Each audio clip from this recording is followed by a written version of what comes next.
I'm Will Griffin. I'm a knife maker. The knife is the most important tool that a chef uses. A chef knife is the most versatile knife in the kitchen. If you have to buy one knife, make it a chef's knife. First, let's talk about steel. This knife here is Japanese, made in a Western style. You can see it has a lot of similarities to the Wursthof here, which is German made. The big difference between these two is that this knife is made of a carbon steel, a high carbon steel, not a stainless steel. This knife will react with the environment, so it will patina and darken over time and potentially rust as well. The patina on this steel right here is from 6 or 7 years of use in a professional kitchen, whereas the stainless steel knife, it won't patina or rust over time in most normal circumstances. The reason you might choose a carbon steel is easier to resharpen, and many people, myself included, prefer the aesthetics of a knife that adapts to its environment over time.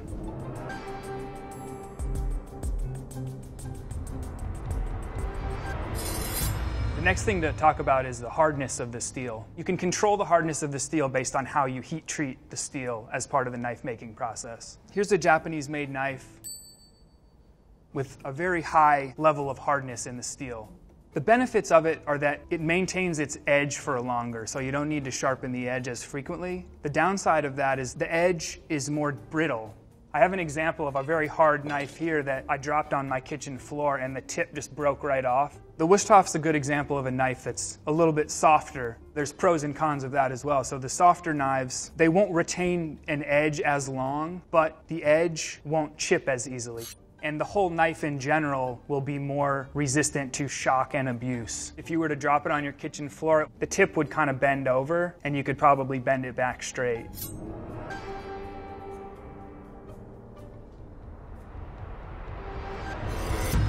So the next thing to talk about is the blade shape. So this type of a profile or blade shape, it's very flat along the edge. It's really well designed for slicing and for cutting things on a cutting board this way. The German style profile with the very rounded belly is much more designed to cut this way on the cutting board, so to rock along that curved belly. If we're now just talking about European style blade shapes, you've got the German guy here, and then here is this French chef knife, and you can see the difference in these profiles. So the French chef knife is a little bit more similar to the Japanese one in that it's pretty flat and tends to be a little bit more narrow. It's still rounded here, so it can still do that, but the fact that it's so straight on the back says to me that it's designed also for a lot of slicing and sort of push cutting techniques as well.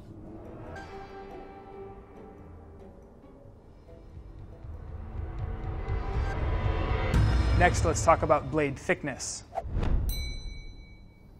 Here's an example of a Japanese-made knife that's very thin. The thinner a knife is, the better it is for most cutting tasks.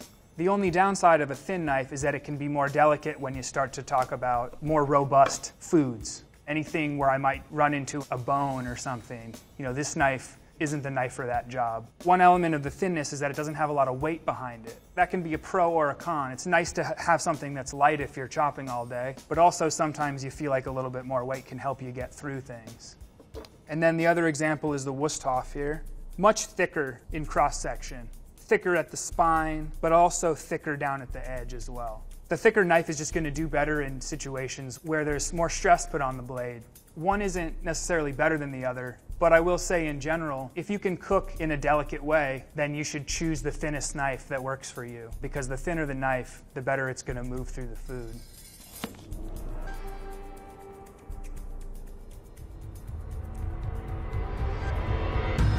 Let's talk about double bevel versus single bevel knives. This is a Japanese-made single bevel knife. The bevel refers to the part of the knife that's ground on a grinder down to the cutting edge. And you can see there's a line that's the transition between the bevel and the upper part of the knife. So this has a bevel on the right-hand side, but it does not have a bevel on the back side. Essentially, it's flat, although it's actually concave. There are a lot of benefits of knives like this. They cut extremely well. These knives are ideal for cutting raw fish. That's why sushi chefs use those sashimi knives. There's nothing like those in the world. But there are a number of downsides with these types of knives. The edges tend to be very, very delicate because of how thin they are, and it requires some learning and some experience to know how to sharpen these kind of knives, because it's a completely different sharpening technique than your double bevel. Another tricky part of these single bevel knives is that when you cut, the cut tends to want to wander away from the bevel. The knife just wants to pull over to the left a little bit. You can adapt to it and sort of adjust your technique and you can do it, but a double bevel knife will cut straight down. There's a small bevel here and a small one here, and it's ground equally on both sides. The benefits of that, there's a little bit more meat right at the edge of the knife, so it's a little bit more robust. They're also easier to sharpen. Another feature of these single bevel knives is that there's a handedness to them. So this is a right-handed knife. The handle is shaped to accommodate a right-handed grip, and the blade is actually a right-handed blade as well. So the bevel's on the right-hand side and the hollow is on the left-hand side. So it's designed for a right-handed person to cut this way. A left-handed knife would have the bevel on the left and the hollow over here, and the person would cut this way. If you're left-handed, be careful before you buy one of these.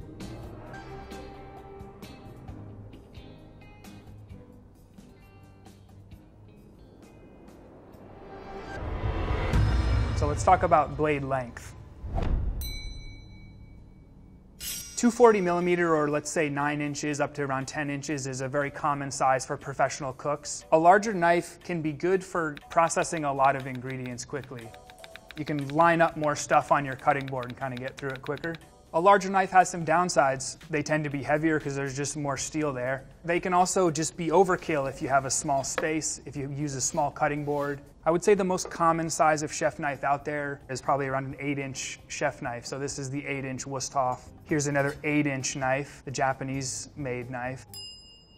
That's a great all-around size for most things, and many people in restaurants use this size as well. But I also think there's something to be said for a knife that's smaller than 8 inches. So here's the Wusthof 6-inch chef knife, and I think this is a great size for people who have limited space. You feel like you have more control over a knife this size, especially like out towards the tip of the knife. I feel like I have more pinpoint control over that area than when I'm holding a knife like this and the tip is just so far away from where I'm holding it. So if you're doing mincing shallots, doing finer work, a small knife is great. And this is also big enough to chop carrots, do whatever. So if you don't do hours upon hours of prep work at home, the savings that come along with a smaller knife might be something to think about.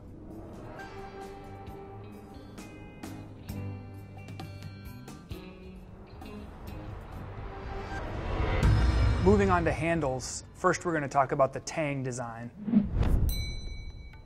So here's a Japanese-made chef knife. Features a hidden TANG style construction in the handle. It means that the steel of the blade extends part of the way into the handle and then is usually glued in there, and then there's a handle material that's shaped on top of that. Here's an example of a hidden TANG knife with no handle on it. So it gives you a good sense of what's going on inside the handle of a hidden TANG knife. And then if you compare the hidden TANG to the full TANG knife, here's the Wusthof again, the steel extends all the way through the handle, and then there's just 2 flat handle scales that are glued and riveted onto that steel. So there's a lot more mass and material back here in the handle, and that tends to move the weight of the knife back towards the handle. One difference to maybe think about is the hidden TANG knife design is a little bit less suited to very heavy applications, I would say. It's not meant to be really hammered into the cutting board. A full TANG design is much more robust in that area. You could be a little rougher on the knife and not worry about the handle coming apart with the TANG. For most cooking applications, I wouldn't say there's a big difference in quality or strength between these 2 types of handle designs.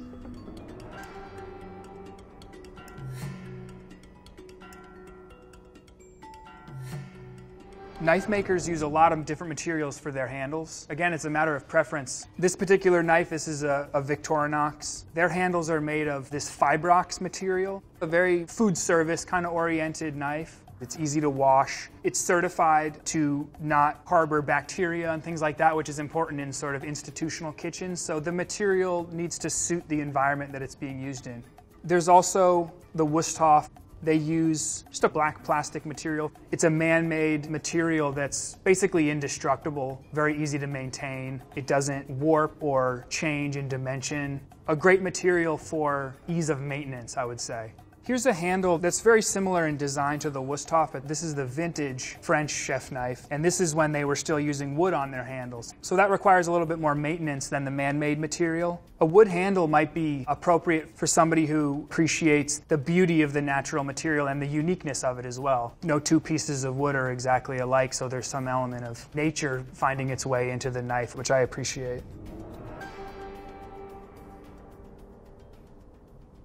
There are a really wide variety of handle shapes out there. The most important thing when it comes to choosing the shape of the handle of your knife is putting it in your hand and seeing how it feels. One thing that's characteristic of these is this flared out end of the handle here. That tends to hold your hand in place, and then it's got a little swell here that kind of fits your palm. If you look at the Sabatier, the French version, you can see how there's similarities but little differences. They both have the swell here at the end, but this one's just a little more narrow, a little straighter. You can even bring in a Western style chef knife but made in Japan. They've adopted a similar handle profile, just with a little bit more angular, I would say, but it has that same swell there, so that's a common feature. And then you can go to something like this.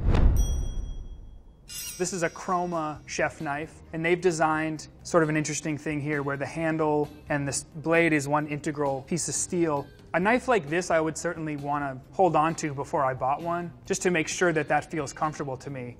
In cooking, there's two main ways you hold a chef knife. You hold it this way for doing heavy-duty chopping, and then you hold it this way with your fingers up pinching the blade, and that's for more fine work. So this leads us into a discussion about the balance of a chef knife. I would say balance is very much a matter of personal preference. And when we talk about balance, generally we mean where does the knife balance from this end to this end?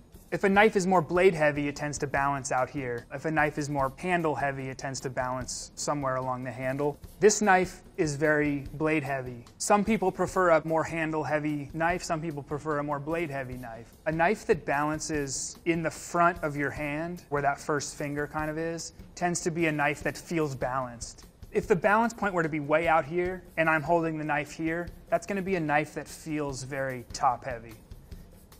If the balance is way back here, it's going to feel like it takes a lot of extra work to get it to go this way. So in general, you want to look for a balance close to where you're holding it with this first finger. And both of these knives are close to that. This one happens to be a little bit in front of it. This one happens to be a little bit behind where that first finger is. But they're still generally balanced in that way.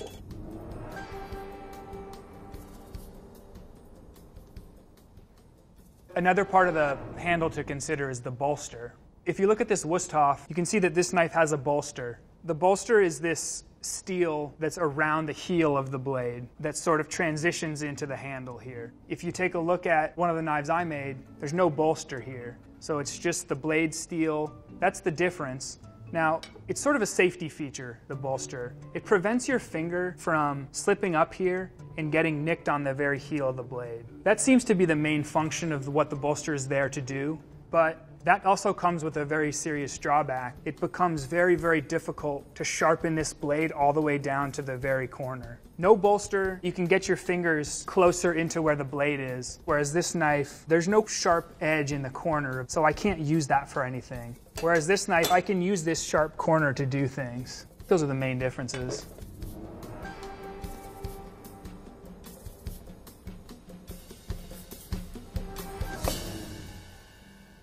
So as we've seen, there's a lot of variety in the materials and design and construction of chef knives. So when it comes to picking one, it's important to find a knife that you connect with, because you're going to be the one using it. And the more you like using it, the more you're going to be in the kitchen and the more fun you're going to have.